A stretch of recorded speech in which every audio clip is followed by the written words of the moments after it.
Gulat na tanong niya dito. Matagal na kasi kitang napapansin. Nahihiya lang akong lumapit.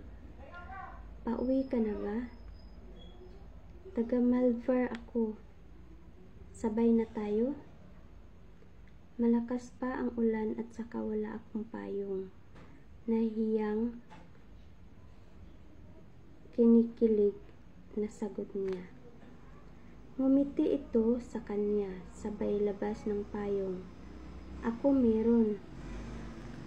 Doon nagsimula ang lahat. Mula nung araw na yun na isinabay siya nito pauwi, ay nagkapalitan sila ng cellphone number.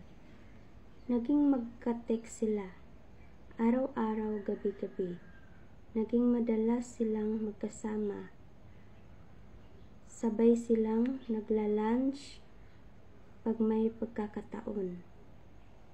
Mula din ng araw na yun, ay di na siya umuuwing mag-isa dahil sinisigurado ni Mike na uuwi siyang kasabay nito. Naging mabuti silang magkaibigan or magka-MU. Palagi siya nitong pinupuri sa ganda niya. Kay Mike niya na-experience ang kilig na sinasabi nila pag nagmamahal ang isang tao. Palagi kasing pinaparamdam ni Mike na ina-admire nito ang lahat-lahat sa kanya. Ang kaniyang ganda, pananamit, at pag-aayos.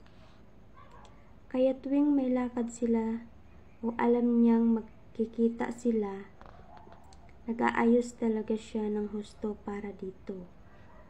Hindi naman siya nabibigo dahil never pang nakalimutan ni Mike na sabihing maganda siya. Araw-araw at para sa isang babaeng may crush.